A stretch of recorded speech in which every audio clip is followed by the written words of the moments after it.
Meu nome é Edmar. Trabalho como eletricista há mais de 15 anos.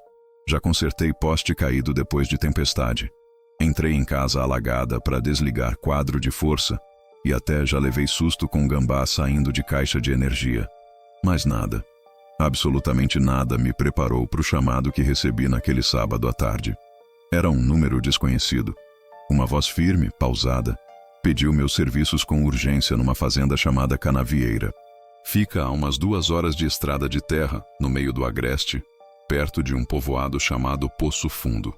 Segundo o homem, a energia andava falhando há dias e ninguém conseguia resolver. Ele me ofereceu o dobro do valor normal e ainda adiantou metade na hora. Aceitei. Não podia recusar trabalho naquele momento. Mas confesso, alguma coisa na voz dele me deixou inquieto, e esse sentimento só aumentou quando perguntei o que já tinham tentado. A resposta foi: você é o primeiro que aceitou ir. Saí de casa por volta das 3 da tarde. O sol estalando no céu, estrada seca, vegetação rala dos 2 lados. Quanto mais eu avançava, menos sinal de vida eu via. Só o barulho dos pneus na estrada de barro e o chiado baixo do rádio, que insistia em sair do ar. Cheguei na entrada da fazenda Canavieira pouco antes das 5. Um portão de madeira escura, alto, todo marcado pelo tempo. Quando estacionei, o portão se abriu sozinho, bem devagar. Pensei que fosse automático, mas não havia motor. Só o vento, ou alguém que eu não vi. Entrei com o carro devagar. O lugar parecia parado no tempo. A casa principal, grande, antiga, estava com todas as janelas fechadas, mesmo com o calor absurdo. Nenhum som de animal, nenhum trabalhador. Silêncio completo. Quase dava para ouvir meus próprios pensamentos. Foi então que um homem apareceu na varanda. Usava um chapéu de couro, rosto curtido pelo sol, olhos fundos. Ele apenas disse: se terminar antes do pôr do sol, é melhor para você. Depois virou as costas e entrou na casa. Ele me levou até uma construção afastada, a uns 30 metros da casa principal. No caminho, o vento parou. Nem o farfalhar dos arbustos resistia naquele silêncio grosso.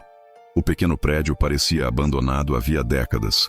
Reboco descascando, cheiro de mofo e madeira velha no ar. Uma placa de ferro enferrujada pendia torta sobre a porta. Sala de preparação. Era o antigo necrotério da fazenda. A caixa de força ficava colada na parede externa. Era um modelo antigo, daqueles que quase ninguém usa mais. Os cabos estavam chamuscados, estalando devagar, como se respirassem. Cheguei mais perto para examinar, mas me senti desconfortável, como se aquele lugar pulsasse. O homem ficou parado na sombra da porta. A voz dele saiu baixa, seca. Os fios de fora você pode mexer. Fez uma pausa longa, como se ponderasse se devia continuar. Mas os de dentro, não. Não entre se o sol já estiver baixo. E não toque nos cabos do fundo. Eles não gostam. Quem são eles? Perguntei. Mas ele já estava se afastando, devagar, sem responder. E naquele instante, eu soube que não estava sozinho ali. Comecei o serviço o mais rápido que pude. O sol já começava a descer atrás das serras secas do agreste, e aquela sensação de urgência pesava no ar, como se o tempo ali dentro corresse de outro jeito. Abri a tampa da caixa de força com cuidado. Por dentro, os fios estavam ressecados, alguns com a capa derretida. Era como se tivessem queimado por dentro, não por calor comum, mas por algo estranho, quase vivo. Mesmo desligado, o quadro parecia emitir um leve chiado, como um sussurro abafado entre os cabos. Enquanto trocava um dos disjuntores, ouvi um som seco acima da minha cabeça. Algo leve, mas firme. Um passo. Fiquei imóvel. Mais um passo. Depois outro. No telhado. De início pensei em um gambá ou talvez um gato, mas o som era diferente. Era pesado, arrastado, como se alguém, ou alguma coisa, estivesse caminhando lentamente, de um canto ao outro, acima de mim. Peguei minha lanterna e saí, olhando para o telhado. Nada. Mas quando apontei a luz para cima, vi. No canto mais alto, junto à chaminé, havia uma marca na telha. Uma pegada, funda, com 4 dedos. E o mais estranho era que a marca estava virada para dentro, como se aquilo tivesse descido, não subido. Naquele momento, Ouvi meu celular vibrar no bolso. Era um áudio que havia começado a gravar sozinho. Pressionei o play. A gravação só tinha uma frase. Uma voz rouca, distante. Não devia ter voltado, Edmar. Depois daquele áudio, confesso que hesitei. O céu já começava a ganhar tons alaranjados, e eu ainda não tinha terminado metade do serviço. Pensei em ir embora. Mas algo, talvez o orgulho, talvez o dinheiro, me fez ficar. Havia uma ligação que precisava ser feita por dentro da sala. O cabo passava direto por uma abertura na parede e sumia atrás da porta trancada da antiga sala mortuária. A chave estava pendurada num prego enferrujado, logo ao lado. Respirei fundo e entrei. O ar lá dentro era pesado e frio. Um frio seco, diferente do clima quente do agreste. Não era o tipo de frio que vem do vento ou da sombra. Era um frio de presença. A temperatura caía conforme eu avançava. A luz da minha lanterna cortava o breu aos poucos, revelando móveis cobertos por panos, prateleiras com frascos antigos e uma maca metálica no centro da sala. O chão de cimento liso tinha marcas, como se alguém, ou algo, tivesse sido arrastado dali até a porta. A lanterna começou a piscar, 3 vezes. Depois apagou por completo. No escuro, ouvi um som de respiração. Não era minha. Era lenta e úmida, como se os pulmões estivessem cheios de terra. Acendi a lanterna do celular, tremendo, e vi, por menos de 1 segundo, uma sombra atravessando a parede do fundo, como se fosse feita de fumaça densa. E o frio aumentava.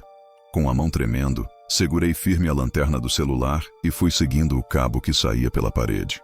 Ele sumia atrás de uma cortina de plástico espesso, velha, amarelada. Ao empurrá-la, um cheiro forte de formol invadiu o ar. Quase me fez vomitar. Ali atrás, encontrei a origem do problema. Uma emenda mal feita, envolta num pano sujo, como se alguém tivesse tentado esconder aquilo às pressas. Precisei cortar parte da isolação para refazer o contato. Encostei os dedos no fio. Um pequeno choque percorreu meu braço, mas foi mais que isso. Naquele exato momento, ouvi uma voz, não pelo ouvido, pela mente, sussurrando dentro de mim. Edmar, você já esteve aqui. Você nunca saiu. Soltei o fio na hora, ofegante. A voz ecoava na minha cabeça como se tivesse deixado uma marca. Meu corpo inteiro arrepiado. O ambiente ao redor parecia ter mudado. As paredes estavam mais escuras. A sombra da maca agora parecia mais alongada e estava do lado oposto de onde deixei. Tentei sair dali imediatamente, mas antes de alcançar a porta, algo metálico se arrastou pelo chão. A maca, sozinha, deslizou em minha direção, parando bem na frente da saída. Foi quando percebi. Eu não estava sendo observado. Eu estava sendo esperado. Saí da sala o mais rápido que consegui, empurrando a maca com o ombro. Ela cedeu, mas com resistência, como se algo do outro lado não quisesse que eu passasse. Voltei para fora, o céu já escurecendo, e finalizei a ligação no painel externo com pressa. Ao religar os disjuntores, ouvi um estalo seco. Então, por alguns segundos, todas as luzes da fazenda se acenderam. Não só o galpão, mas a casa principal, os postes ao redor e a sala mortuária. Mas havia algo errado. As lâmpadas não iluminavam normalmente. Elas vibravam, como se estivessem prestes a estourar. A cor da luz era diferente, um tom esverdeado, doente. E então, no vidro fosco da porta da sala, vi silhuetas se movendo. 2, 3, depois mais. Elas não tinham forma humana.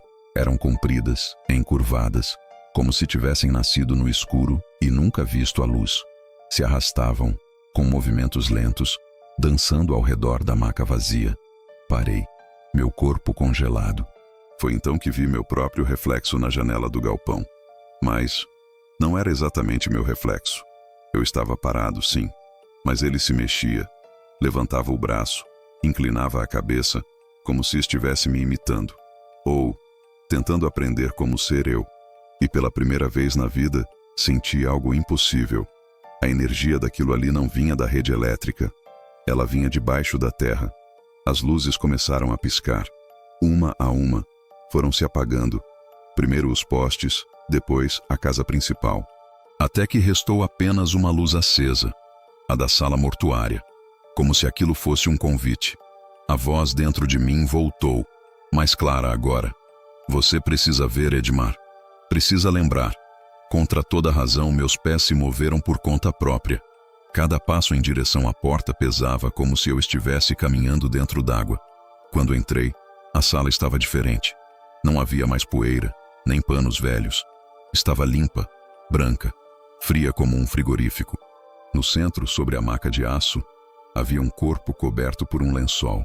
Me aproximei, com o coração batendo no pescoço. Cada parte de mim queria correr, mas a mão se levantou sozinha e puxou o pano. O corpo era o meu, mesmo uniforme, mesmo rosto, mesmo tudo, só que sem olhos. No lugar das órbitas, duas cavidades escuras, profundas, que pareciam me engolir só de olhar. A boca, costurada com fios de cobre. Exatamente os que eu mexi minutos antes. E então, eu, respirou.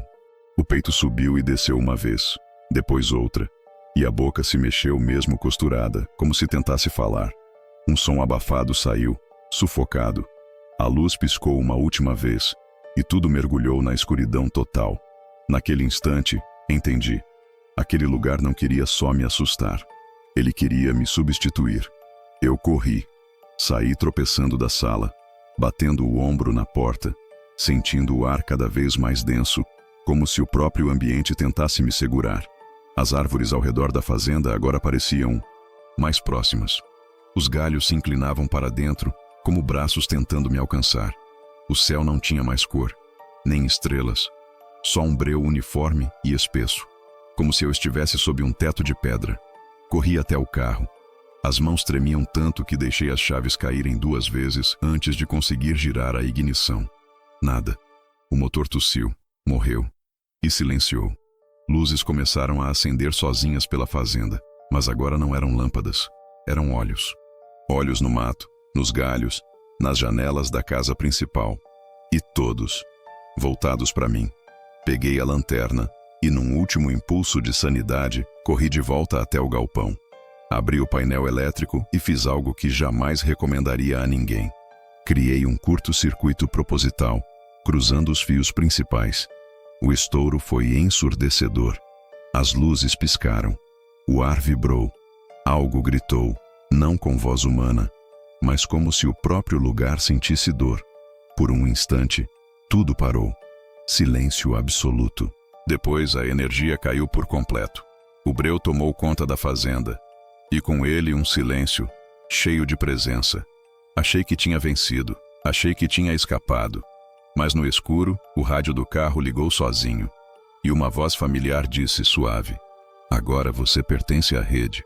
Aquela voz no rádio era a minha, mais distorcida, mais grave, mais lenta, como se estivesse sendo transmitida de algum lugar muito, muito fundo. Não debaixo da terra, mas fora da realidade que eu conhecia. Tentei abrir a porta do carro, mas ela travou sozinha. O vidro começou a embaçar por dentro, mesmo com o calor do meu corpo suando de medo. No para-brisa, traços começaram a surgir, como se um dedo invisível escrevesse direto no vidro. As luzes da fazenda, mesmo com a rede destruída, começaram a se acender outra vez. Uma por uma, sem fiação, sem lógica. Brilhavam como se alimentadas por outra fonte. Algo antigo. Algo que sempre esteve ali, esperando alguém para reconectar. O rádio voltou a chiar, e uma sequência de vozes começou a ecoar. Nomes, gritos, choro, homens e mulheres pedindo ajuda. Todos eles, prestadores de serviço, como eu. A última coisa que vi antes de desmaiar foi uma figura parada do lado de fora do vidro, me observando. Tinha meu rosto, mas os olhos, agora, eram 2 pequenos fusíveis queimados. Quando acordei, já era manhã. O carro estava fora da fazenda, na beira da estrada. Nenhuma marca de pneu, nenhum sinal de que eu estive lá. Mas no banco do passageiro havia uma chave de fenda, com meu nome gravado no cabo. E desde aquele dia, toda vez que escuto o som da eletricidade, sinto que ela me reconhece.